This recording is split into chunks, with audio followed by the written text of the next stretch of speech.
The views and opinions expressed in the following program are those of the hosts and guests, and not necessarily those of the staff and management of WWDB-TV.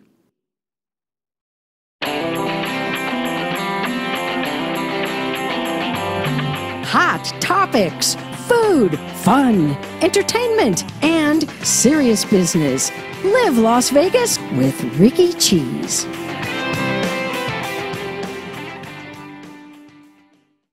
Okay, I am dancing today because this past week has been spectacular.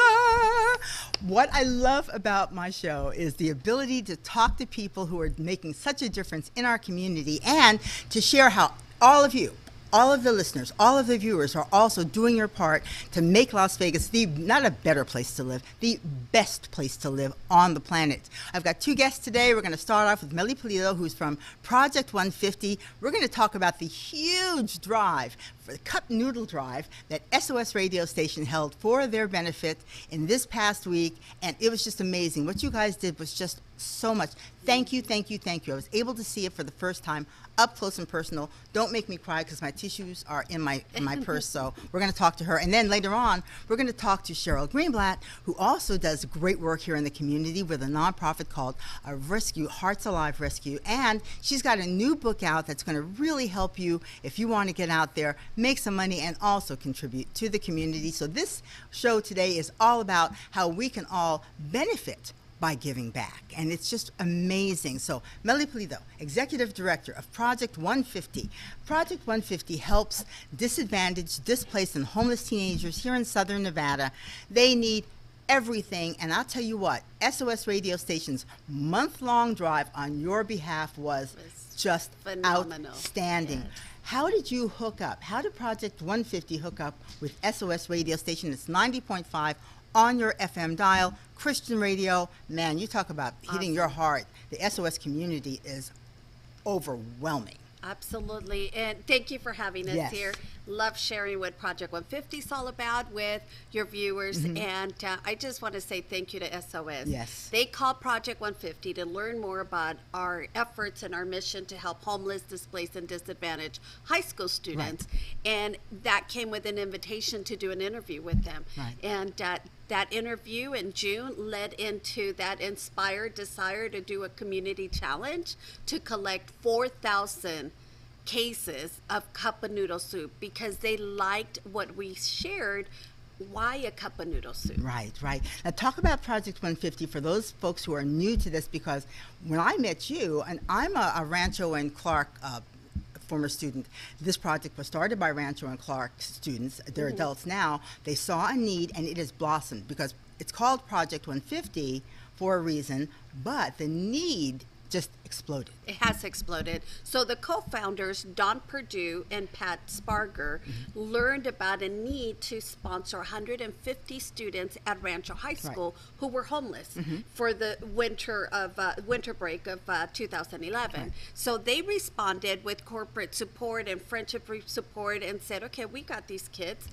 Well, a little disbelief on how could there be 150 homeless kids. It's like, God, that's too high of a number. We grew up here. There's no way. So Don goes and visits Rancho to call bluff, but ready to say we're here to support. But yeah, give me the real number because it's not 150.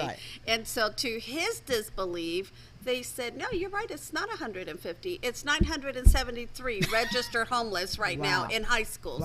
Well, fast forward to today, there are over 3,300 registered homeless in high school capacity alone. So there's over 15,000 students, K to 12, in the school district. But then there's that other 3,100 plus in the high school demographics, because that's what Project 150 focuses on, is they're not registered, but they're still homeless, they're displaced and disadvantaged. So we have gone from helping 150 as a Christmas project to today helping over 6,300 homeless, displaced, and disadvantaged high school students. And our emphasis is always on students because regardless on where they slept last night, regardless on their limited resources, regardless on how empty their stomach is, they're showing up to the classroom. They're doing the hard work. Yeah, yeah. Last year when we met and I first came down to your offices, and it's right off of, if you guys want to go kind of go down there, call ahead so you can see for yourself. Like what's happening today as we're taping this show is that you're going on the next part of your mission, which is to actually give these kids school supplies and food as well, which is a huge effort. That's what I covered last year. But what really kind of struck me, and it's like right off of Rancho, it's like in that Rancho and Gowan area. And here's the thing, it's not, the address says it's on Rancho, but it's really like, you see that gas station right there? You got to go back, it's like right across from the gas station. So just so you know, because I was riding around forever trying to find it. But I was also skeptical when I first met you, and you told me, when you said about 6,000 kids, I had a hard time getting my head around that. It's like, how are these so many kids so disadvantaged and homeless, and how many of them are still struggling and making it to get to school despite those challenges? Absolutely. And the beauty of it is that they have already believed and determined that the only way out of those current cycles, that these students had no contribution to get to those circumstances, they already know that education is going to break that cycle. And they're hanging in there for that graduation diploma. Now, Project 150 has an amazing youth council that fundraises all year long so that they're able to provide college scholarships for these students who wouldn't be able to pursue their higher education. So for us, putting out the challenge in the community is just so easy. I always tell everyone, I could go hungry and do without something at my house and my personal life because I don't know how to ask. But my gosh, I can ask for these 6,000 kids. It's amazing. Last year was the big drive at Zappos, and I want to talk about that to compare it to, it's pretty much the same thing, but you have the ability and the magic of being able to engage major organizations to convince them, first of all, to educate them, like you did me, of the need, because a lot of people just don't know. You hear about homeless adults all the time, and you have like the Las Vegas Rescue Mission, which was also a recipient of the largesse of SOS radio station with their bottled water drive, which we've talked about it. But to get it out there, because I think when people, I know I did, when you think about homelessness, you think of adults or like maybe a mother with kids, but to think of high school students, that was like new to me. And here's the double-edged sword for that. The adolescents who we are helping in high school are neither seniors, neither toddlers. So most services during Christmas or back to school are, given to the little kids or senior citizens. Thank you to the community for doing that. They need to take care of them. But the adolescents often get forgotten because they look healthy. They look like, hey, you're young, go get a job. But do we really want them to go out and make minimum wage and forget education that's going to bring our community leadership to a greater standard later? So we would rather anchor them to education, and we listen to them. They say, well, no, what would you like for Christmas? We can ask a high schooler, they're going to say food and clothing for my little brother or for my parents. Exclude themselves out of the picture, although they're the ones in need of those items. And so when Project 150 says we will provide food, clothing, school supplies, hygiene products, college education, all of those basic essentials for you to succeed, they're doing the hardest work. Our community is just becoming aware of the needs, and they pull together like they did with the SOS drive. The Zappos event was right there at their headquarters, the old City Hall in downtown Las Vegas, and I got there about an hour and a half early. I couldn't believe it. The line was snaked all around. Starts at 2 or 3 in the morning. Oh my gosh, whole families, and I could see for the teenagers, it was such a big day, and to go in and watch them being able to shop and get everything they needed. But the cool thing was, there were activities for mom and for their little sisters and brothers. I mean, it was a family event. It wasn't just about the teenagers themselves, and so everybody could see how the community had come together on their behalf. And so kind of roll back, you guys heard me talking when I had the folks from Las Vegas Rescue Mission and the Shade Tree Shelter on to talk about the bottled water drive. And I didn't realize, had no idea, because if you've got resources. Everywhere you go, like if you come to our studio here at WWDB TV, well, we've got water in the refrigerator. So that's any business you walk into anymore, people are handing you bottled water, okay? But if you're homeless on the street, nobody's handing you bottled water, except if you go to one of the rescue missions or the cooling stations. I did not know that the donations that they got, they asked for 4,000 cases of bottled water, just like you guys asked, and we're going to talk about that in just a second. They ended up getting almost twice as much because people got, yeah, I didn't understand that. That a bottle of water makes a big difference if you're out there on the streets.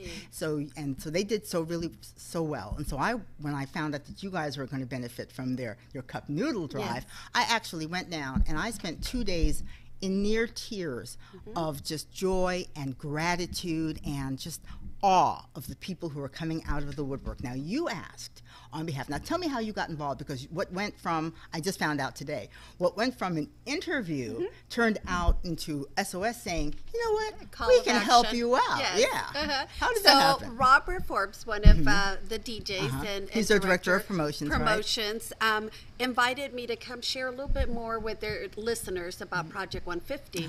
And so this easygoing conversation, there was an interview, turned into a week later. He says, Meli, we at SOS would like to do a challenge to our community for that #1 item that you provide as food supplements for the over 6,000 students you serve.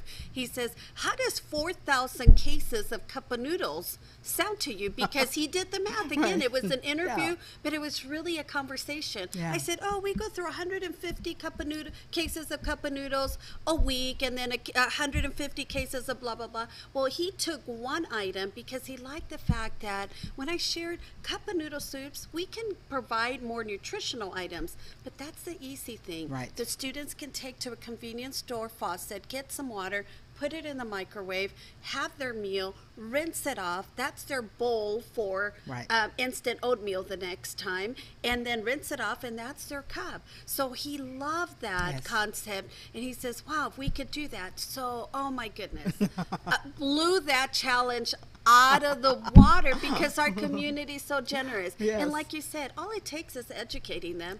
We are very grassroots, very transparent, and your services and donations go directly to the students.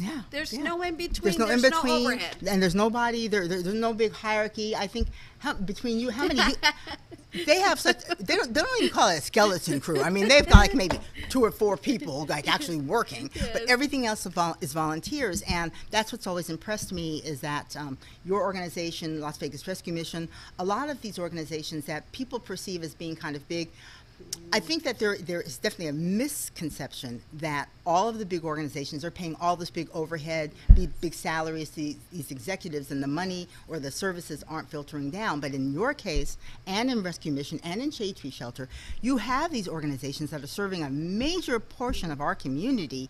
They're not necessarily getting covered, so people kind of don't really think about them that much. And then when they realize what the impact is of something as simple as a bottle of water or a cup of noodles, wow. So I was there for that first day in the morning, and I saw some of the first cars that drove up, and I'm thinking, well, let me get out of the car because I've got to get this photo up before they all leave. And you can check out my Facebook page, and you can see some of my posts where I was just like going, oh my gosh. To hear the stories, what people were saying and what people were sharing, and how the SOS community of listeners and people who are active were so happy to be able to be part of something, and to them, they got it. That it was a simple thing, but for your group of teens, it's a huge deal. It's a huge thing. When you think about the amount of students we're currently helping, we're serving 59 high schools here in Las Vegas and 25 in Reno. There are 59 high schools now. There's more than that because of all the charters and all of that. But think about how many zip codes do we have in our community in Southern Nevada. If we're helping 59 high schools, we got your zip code cover, we got Southern Highlands, we got Anthem, we got Seven Hills, all of those neighborhoods. There's homelessness a problem with homelessness Yes. in every zip code. So Yeah. that should be something that people are aware of, that it's not just in the older neighborhoods. Right, It's right. all over. And for us to invest in our youth through education, it's a win-win for everybody. I found myself when I found out about your project and found out that Rancho and Clark alum had been involved, I went back to my days at Rancho and I thought, my first thought was, nobody was homeless. And I thought, I didn't know No. if they were homeless or not because everybody presented like they were. But how many kids I was hanging out with every single day were going home to nothing, but there was no project in place like yours to even help To them. help. Yeah. Or there was a stigma to acknowledge that you Yes. were homeless. So now I think through programs like Project 150 and other respectable nonprofit organizations in the community, we are able to help those students Right. and not let them be invisible, because if you talk to them, they'd rather be invisible. Because if you see a young man with torn jeans and a hoodie in the middle of December crossing your vehicle path, you're going to lock the doors, Right. make sure everything's tucked in, make sure that your purse is with you.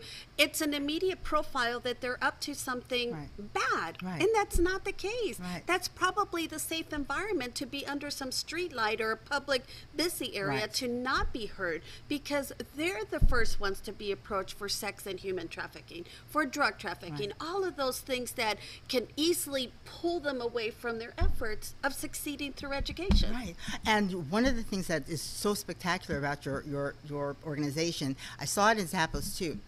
We take clothing. If you've got money and you can go shopping, unless you're like me and I believe in bargain shopping, but that's a whole different story. I've got a choice.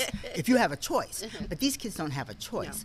You provide for them. It's so important. The food is important, but for teenagers, you want to look the part. You want to fill in. You don't fit in. You don't want for people to be able to look at you, as you said, and you're tattered and you're torn. So you have what basically is, when I first went to Betty's Boutique, it could be like any shopping center. They've got something for everybody. You provide not just the food, the clothing, and the school supplies, but these kids can go in and they can shop like regular teenagers. Today started our 6 days of back to school shopping. So we don't want them out in line in the middle of summer heat in Zappos Las thing was Vegas. crazy last year. It was, but that's so awesome Yeah. though. They would rather be at Zappos because they're at Zappos than our little building. However, we limit shopping to 200 students per day for Per the day. next 6 Right. days, right?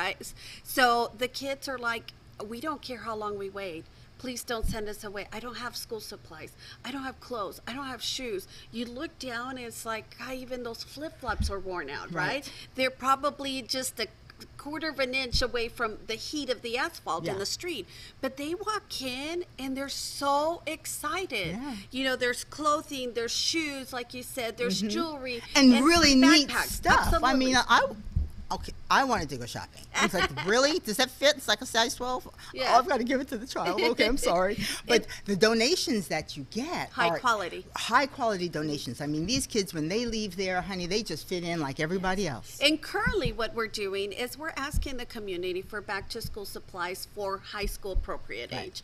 And when I asked for a backpack, the first year I started with Project 150 in 2013, I just asked for backpacks. So within a couple of days, the zippers were broken. Now I got, with this great pride, became a prideful snob for our kids, because that's their pantry, that's their closet, that's their backpack, and that's their pillow. That's everything At night. that they own. They're walking around on these backpacks, so Absolutely. they've got to be strong. Heavy duty. And then that's when I got the cup noodles thing, because as you said, this is multi-purpose. They can use it after they eat that first meal over and over again. And at SOS during that drive, I could tell the people who had listened to previous drives, because they didn't just bring in cup noodles. They brought in clothes too. yes. They brought in notebooks too. They got it. They brought in bottled water. They were like, we understand what Project 150 is all about, so we're going to go above and beyond. It was spectacular. Do you know that month-long drive challenge from SOS resulted in a value of over $47,000? What? $47,000. Wow. This is what a small nonprofit has to struggle with. There are 5 different items that we deliver to 59 high schools every single week. So there's cup of noodles, there's chicken and crackers, tuna and crackers, oatmeal, and granola bars. Right. So that the cup of noodles alone, we go through over 4,000 cases just on the school delivery. That's not including what we take apart for the weekend meal bags for them, right? So the SOS community collected over 5,100 cases, and then $7,000. That was just at SOS. Yes, that's Right. just at SOS, Right. and then $7,000 so that we could buy more food. So over $47,000. I watched people walking in with anywhere from 30 to 40 cases, pallets of cup noodles. Then people just walking in, just handing over cash, saying, I don't have time to shop, but here's the money. Dawn Vincent, the receptionist, she and I, it was all we could do not to cry that these people were coming in, and they were bringing their kids. And I watched this, when your guys came to collect that first load, 2 moms walked in with their teenage kids, and they were like, well, we'll help. They were like volunteers on the spot, and I was like, well, I'll help. And I'm telling you, my butt needs to get to the gym because I could barely handle all those things. But I thought, if they can do it, and just to watch that outpouring of support, and like I said, thank you, thank you, thank you. But to see it up close and personal, how people were getting their entire families involved. I mean, it wasn't just the parents coming. They were bringing their kids, too. I mean, anything from infants. And it's so we had like important to share that with young to kids. show them, to demonstrate that this is how you give back. Do you want to, let me share just one last piece about the whole drive. Obviously, Project 150, as you know, our warehouse is super small. Right. There was over 60 pallets of cup of noodle soups, and we're saying, how are we going to do this? And we just say, we pray about it. Tomorrow we'll worry about it, right? We'll figure it out. We'll keep them coming. Yeah. That's a huge savings for us and feeding the kids. Yeah. One of our partner churches, the Crossings, and one of their members came through and provided warehouse storage for those 60 pallets. Wow. Again, nothing that we planned for. Right. Our interview at the radio was, there was no idea that this would even happen. Yeah. So every day we kept saying, oh my gosh, 3,000, oh my gosh, 4,000, oh my gosh, what are we going to do? We'll worry about it when we have to pick them up. We kept working, and we asked a couple partners, and they said, we got it. We believe in what you're doing. Yes. That is our future that we're investing in. Yeah, and I loved it that I congratulate all of you viewers and listeners in the SOS community because you get it. It took like somebody like Meli saying, Rikki, this is what's really going on, honey. You need to get with the program. It's like, wow. But to see it up close and personal, to watch these folks and hear their stories and how happy they were to be part of this drive because they get it. You know, they really, really get it. And they're like, what can I do? How can I help? It wasn't even a matter of, I mean, people were just going above and beyond. I saw people coming, you know, over both days who'd come at the beginning of the drive because this was a month-long drive in July. And then the stuff that you have down at your offices now, and then the school supplies, they're out of space at the offices. I mean, today it's a good thing the kids are showing up because they can barely walk. They couldn't walk through the building at SOS either. So just amazing. It's just got to make your heart just. It truly does give us that that fulfillment in life, service to others. It's not a cliche phrase. It truly does feed our souls and makes us better people as a community, as an agency. And again, we're investing in our youth. They're our future leaders. So important. So important. And it's so neat so that they know that everybody cares. They're not out there alone, that they could see. And everybody go on Project 150's Facebook page, SOS Radio's Facebook page, and my Facebook page, and you can see what people were willing, not even willing to do, just excited happy, to do. excited to do. In the summer heat. Yes. Yeah. I mean, that was the part that got me. People like unloading. I saw this one guy, his like, he had an SUV, I can't remember what kind. How he could even see out of the back, I don't know. And there he was by himself with his dolly in that heat, just loading up and moving back because it was really early, so we didn't have a lot of people yet to help him. But then as the day progressed, people were coming out of the woodwork going, okay, just getting in line and just loading up the truck and doing everything they could to make this thing a success. And the impact that we make in that valuable lesson, that service to others is important. Yes. It starts with us setting that example for our younger kids at home and in our workplace. And you told me, and I learned something today. See, this is why you have to hang out with people like Meli, because you know you learn something. It's not just the high school students.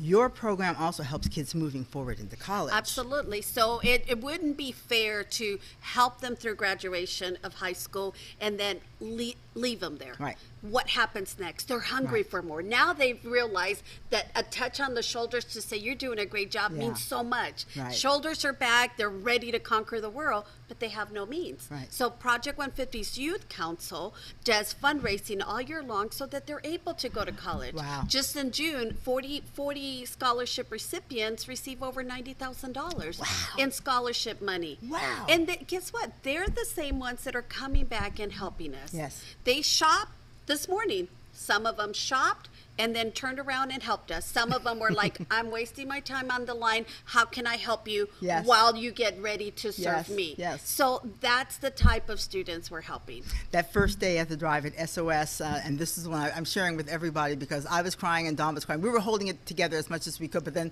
as soon as his child left, we were like, oh my gosh. A teenager walked in with his mom, 15, 16 years old. It was his birthday.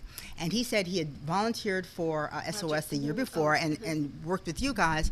He said, on my birthday, I'm doing this because I wanted to give. I didn't want to get any presents. I wanted to give. I thought, wow. Powerful. I know adults don't do that, but here he was. And his mom was just there. She was like, I'm just driving. This was his idea. And that's priceless. Yes. So those are the type of leaders that we need in our community, right? Well, your drive continues year long because, you know, the cup of noodles can only last so far. So if there's something that you would like for the community, what do you need ongoing? Ongoing, we always need new underwear for both genders, adult sizes. Yeah. We take things for granted.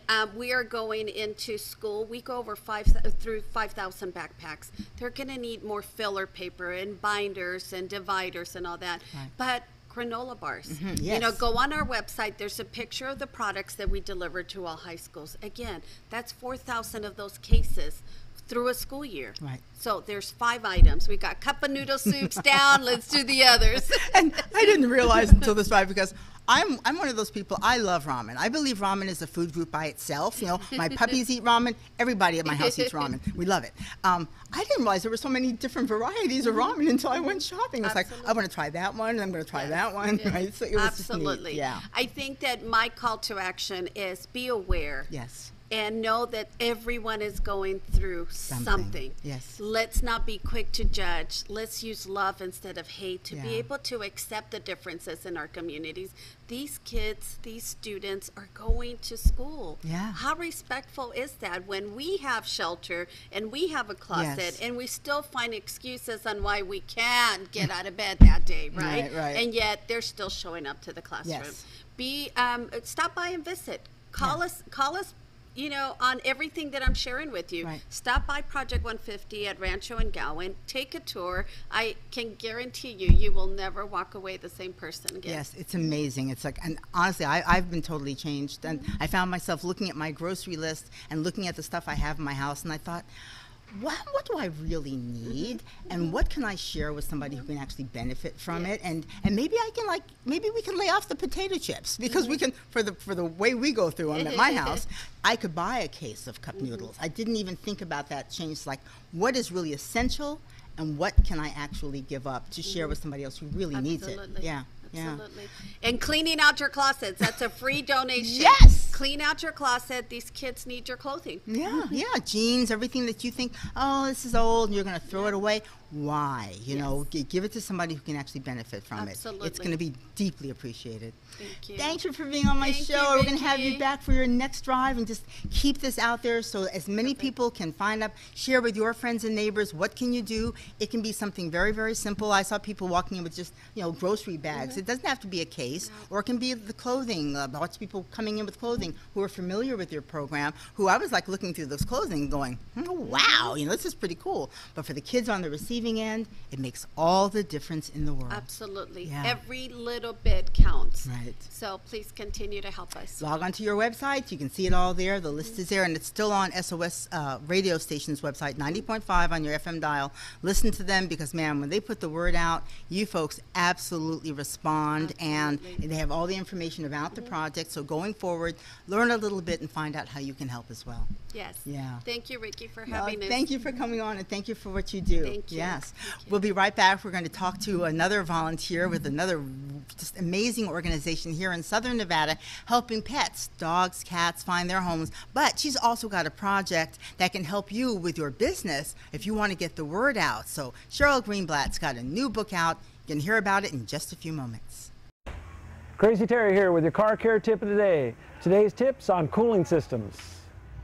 This vehicle's got about 182,000 miles on it, so if you're checking the coolant, check the hoses too. Just feel them and see if they're soft or any signs of fatigue for the mileage on it. They don't feel bad, they look like they're still the original hose, but you want to make sure you don't go too long with these hoses because they will eventually deteriorate, cause a problem.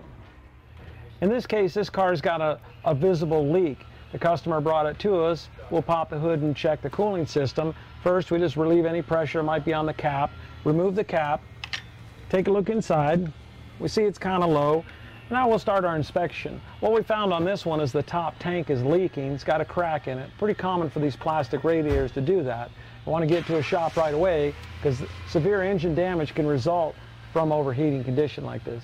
In this case, it was pretty easy to see the crack was right on the top tank. But a lot of times we'll have to pressurize the system to locate the exact leak. Could be a hose in the back, could be underneath. Some of these are hard to find. But in this case, a very common leak, the top tank. When we're testing a cooling system, it's okay to use just water, but you want to make sure when you're filling it up properly, it's a 50-50 mix of antifreeze and water. It needs the water to make the chemical work, so don't just put straight antifreeze. 50-50 mix is the best way to go. Keep it clean, keep it rust-free. So as you can see, we got a pretty active leak. You got to get this fixed, or there's going to be some engine problems. If you're going to top off your own coolant, it's really not that hard. If you got a radiator cap, just make sure it's not hot. Take the cap off and take a look. In this case, we're pretty full here, but what we have is the overflow jugs empty. So we'll just add that.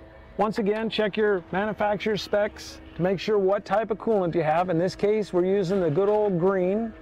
There's gold, there's red, there's yellow, all types out there.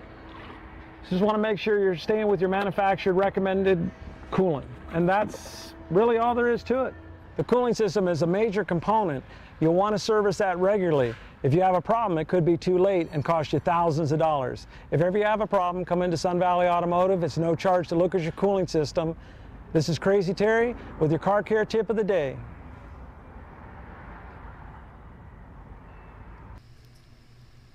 I just love my job. I talk to people who just do great things in the community. When I leave after every Live Las Vegas with Rikki Cheese, I have to go somewhere and like kind of calm down because I meet the most extraordinary people who are doing amazing things. I'm just like, I just love our city. This is so most fantastic. This young woman who's joining me now has also been a guest on other shows, so you'll be able to see her on different shows, and we've covered her efforts here in the community for quite some time. She's involved in a rescue organization. We'll talk about that in a minute, but what she's here to talk about today, her newest venture, is her book, Once Upon a Bottom Line. Harnessing, I need my glasses. Harnessing the Power of Storytelling in Sales. Now, her name on, she's sort of like Beyonce, who has another name. She's like Mrs. Carter. So she's got her book name as a writer, and then she's also got her name working with Hearts Alive. So when you see her title as Sheryl Green, that's the author part of her, who's going to talk about all kinds of amazing things. Then when it comes to saving animals and giving them homes and really educating the community about our population of pets and the problems and how we can help out, that's Sheryl Greenblatt. So it's the same person, but for her book, it's Sheryl Green. So Once Upon a Bottom Line, how you can use the power of storytelling in sales. Just in my moving from traditional television and moving into online TV, one of the things that I wasn't aware of is that as a reporter, I've always been telling stories. Right. That's part of my job, is to interview people and tell their story. I never really thought about it in terms of selling. As when I was at Channel 13, we had the most amazing account executives. But now I realize why they were so good. They weren't just going out and selling a product like you should advertise with us. They were telling a story and getting the story out of the prospective clients, like, Why do you do what you do? Why do you believe what you do? And that's part of this book. So tell me how you got to become a writer on top of all the other things you do. Oh, I've been writing for about 10 years now. It was kind of a cathartic way to get through my divorce.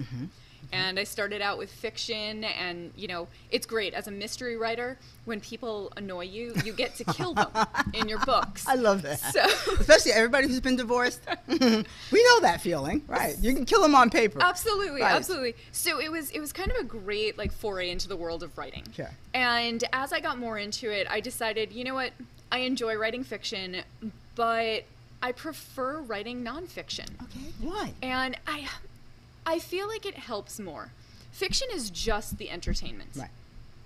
Nonfiction, if you do it right, is not only entertainment, but it actually gets to improve someone's life, improve someone's business. Yeah. And it's kind of like doing double duty. Right, right. So yeah, I got into writing nonfiction. My first book Was it's- Surviving and Thriving, that's one you have Yes. there? Okay. It's actually funny because you guys were talking about, you know, the power of volunteering. Right. And that's what got me through my divorce. That's what got me through my depression, was helping others. Sure. It's not only does it give you a sense of purpose, but it gets you out of your own head. Right. And it allows you to see that there's more out there than just the problems you're going through. Well, as Meli Pulido from Project 150 was saying at the top of this show, is that you realize that everybody's going through something. I mean, when you're in a crisis, you think that you're the only person this is happening to, you're the only person who's got problems, and then you find out, no, everybody's got something to whatever degree they're in pain. And so, like you said, to get outside yourself, to see other people not only have problems, but that helping someone else can make you feel better about yourself. Yes. Yeah. And part of this switch over to the storytelling is that not only can it help you as a person, but it can help your business. Okay. And I'm a huge proponent of cause marketing. I talk about it everywhere I go. Now, what is cause marketing? So cause marketing, I like to describe it as selling warm fuzzies instead of widgets. Okay. How is that? It's basically working with a nonprofit to the benefit of both. Right. So you're not just telling your story, you're also telling the nonprofit's story. Right. And especially, you know, you've got careers out there and jobs out there, like, nothing against these people, Right. but like real estate and insurance and mortgages and all of these things where there's a lot of them around. Right. So how do you make yourself stand out? And one of the ways is by partnering with a nonprofit. Right. By finding something that you care about and supporting them. Right. And not only are you showing people that you care about something, not only are you actually supporting them, Right. but people are drawn to individuals and businesses that are not just in it for the money. Right. They actually want to improve the community around them. Right. And it's just, storytelling is such a powerful tool for people to use. And I'll say, you know, working with a nonprofit and trying to fundraise and all of those things, you learn very quickly that you don't get to sell benefits, you don't get to sell features, you don't get to sell what you do. You get to sell stories. Right. And emotion, and I can tell you how many animals are in the shelter, or I can tell you about Fluffy. Right. You know, who's had a rough go of it, and I can go into the story, and that's what makes that emotional connection. Yes. And it's the same thing for business. Right, right. Well, and I can use myself as an example. Every so often, like I get a lot of requests for just all sorts of different things and to cover different things. I can tell when someone's done their research on me personally. The last one, this guy, he nailed me right on. I was not interested in what he was selling. I really didn't care. And then he asked out of the clear blue sky, so how's Apollo doing? Okay, first of all, who did you talk to? Because, or at least you went on my Facebook page, you did more than try to sell me something. Right. You knew that there was a hook. Yes. Everybody who knows me knows I am obsessed with my Akitas, obsessed. And so it's like, you know, Apollo, did you meet us at the dog park? Whatever. No, but he had gone through, it made me so much, and then I could also see, I could hear him. Because up until then, I thought, you're just trying to sell me something. I'd already closed off I was just being polite to listen to the end of the conversation. But once I realized that he went further, and then I could hear, and his proposal was actually really good, and I could see how I could help him. But it took that little bit of I know something about you that matters. I know that you're interested in animal welfare, and this is what I'm talking about. And then I could see where, oh, wow, well, I am interested in what you're talking about now, because now I see how that benefits not just me. Right. Personally, but how it benefits everybody who is involved with the dog or cat or the rescue community here in Southern Nevada. It was just a big switch. Yeah. So when you go out and you talk to people, do they get it right away, or are they like me, who are like, I don't know? You know, for the most part, I think people understand it. They just don't necessarily know how to do it. Right. And what people don't realize is that everyone's a storyteller. We've been telling them since we're little kids. Sometimes the same story. Yeah. You got some friends who are telling that you're like, and you don't want to say, I've already heard that. You listen very politely, going, all right. But just that realization that you already have that skill. Yes. And it's just a matter of refining it and tapping into it and knowing when to use it and knowing what stories you actually need to have, kind of in your hip pocket for when you do have those conversations with potential customers or potential donors. What are the big takeaways? If you had 3 things in your book, Once Upon a Bottom Line, what are the 3 things that you emphasize when you go out to make your pitch? So the first one is there has to be an emotional connection. Right. That's huge, and I've seen some sales books that'll say there has to be human emotions, and there has to be a human character. Right.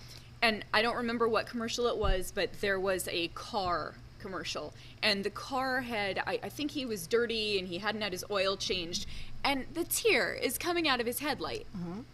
Okay, he's not human, but they tapped into a human emotion. Sure. And the same thing, I talk about the Budweiser commercial where the dog and the horse are best friends. I know. It's, you know what, I've never had a horse as a best friend. I'm open to it, though. But it's a human emotion. So you have to tap into that emotional connection. It's not just, I went to the store and I bought something and it fixed my problem and then I came home, yay. Yes. You have to have that really like heartstring. Right. The other thing, so I do talk about the 3 stories, and I think these are necessary for everyone, not just for your business, but for life. Right. And so the first one is your why. And I don't know if you saw my Facebook Live yesterday as I broke down on Facebook. Yeah, that's always fun. But my why is animals.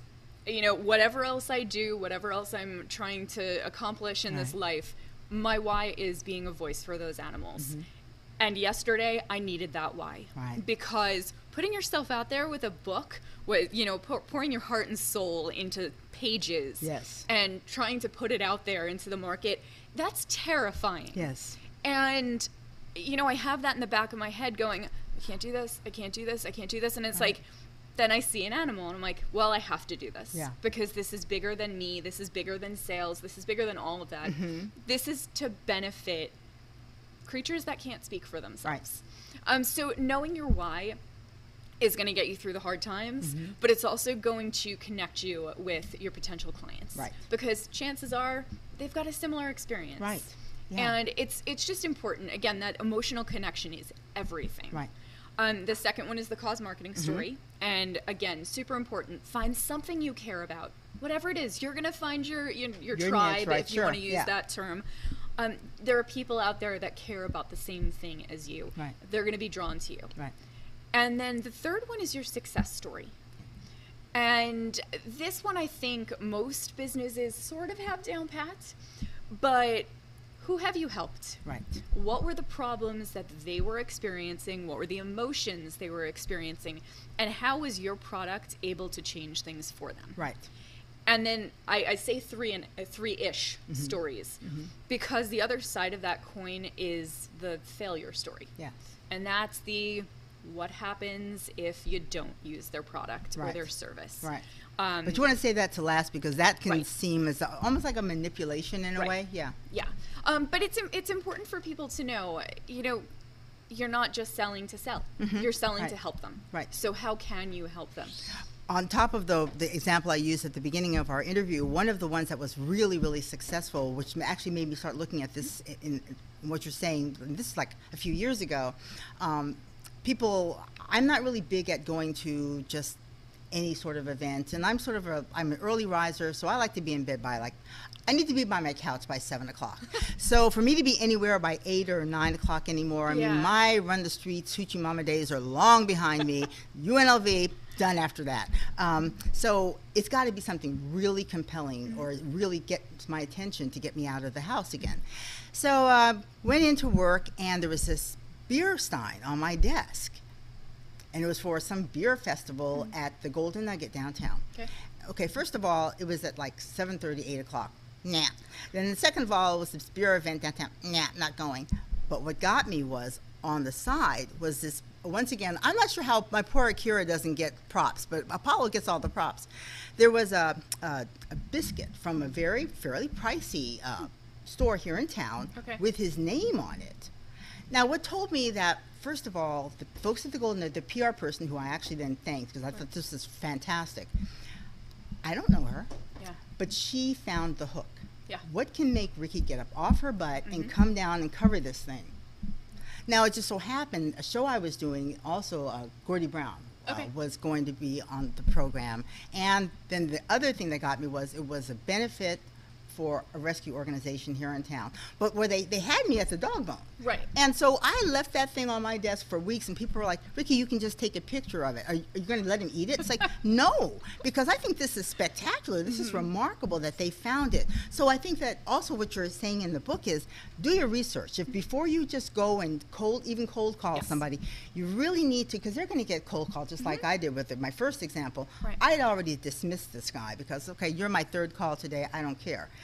But that he did his research to find the hook for me, that made me actually listen and be much more receptive. So whatever it is, maybe the person you're approaching is into cars, and they might be going to all these big car shows. And so throw it out there that you found out a little bit about them, even if you're not into cars yourself, but that's going to make the difference between you making a sale or not. Yeah, knowing your audience is huge in any industry, in any job. And I actually kind of, into that, I met a real estate agent who, anytime he closed a deal, he donated money to the person's favorite rescue. Wow, that's huge. Instead of a bottle of wine, which is great, don't get me wrong, you know, or something small like that, or a keychain or anything like that, he just went and made a donation in the person's name. And this one happens to be an animal rescue, so of course I was all excited. But how powerful is that?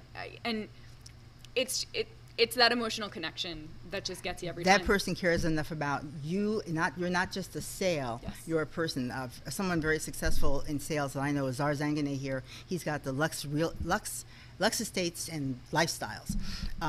He considers himself, his clients are not clients. They're friends. So whatever they're into, he makes it a point, and then he follows them. So he considers them friends for life. It's not just this one sale. He finds out about the family. He finds out about what this person is into, and then he stays in touch. You know, it's like, and then the word spreads. Because when I saw this model, I thought, how do you have that kind of time? He says, how do I not have that kind of time? Can't argue with that. Wow. You know, how remarkable. So let's talk about Hearts Alive, because that's a great organization. I met them through Kelly and Fan when I was training about 3 Akitas ago at Smarty Paws. And what I love about your organization is it just doesn't stop there when you have your adoption events or that type of thing. The people who are involved with Hearts Alive, your family. Like I find myself when I tend to overbuy, so I found myself recently going through my garage, and just like with Project 150, I was cleaning my garage out. I don't know when I bought all those leashes. I've got so many leads. The babies, so I've got their baby collars, and I've got, now they're all big, and I can't buy anything. I go to PetSmart, and I'm defeated because I run out of stuff to buy, but I'll still buy. And so I found this bucket, this tub, dog toys and toys that they don't like, and that's, and I thought, why am I sitting on this? And I think I left those at your doorstep because you guys weren't there. Then I found all these blankets, and I realized because I've had this connection with your organization over the years. You know, you're one of my very favorites, and so whenever I run into something to donate, that's an automatic. You know, I'm already sold. I know exactly where I'm going to take this. So how did you get involved with Hearts Alive? That's how we first met. It is, and I adore Kelly. She's just the most amazing woman on the planet. So I'm big into Toastmasters, and I had to do a high performance leadership project to get to the next level. And they said, The only requirement is it has to be legal, ethical, and people have to follow you. Right. Okay. And Kelly had just lost her service dog. Yes, I remember that. Oh, yeah. And every time he was that dog He was so that sweet. Oh anyone, my gosh. Yeah. I Magic. can't even. Yes. But I wanted to do something for him. And I said to Kelly, I didn't tell her what I was doing, but I said, if I could donate money to any animal rescue, who would it be? She said, you know, my friend just started this thing called Hearts Alive Village, and they could really use the help. So I called up Christy, who's our founder, and I said, I want to throw an event for you. I can either hand you a check at the end of the event, or you can be as involved as you want. Right. She got involved. We became like a power team, raised $5,000 for this event. It was a Pot Forward Las Vegas, and it was just so much fun, just people and animals and microchipping, everything you can imagine. Right.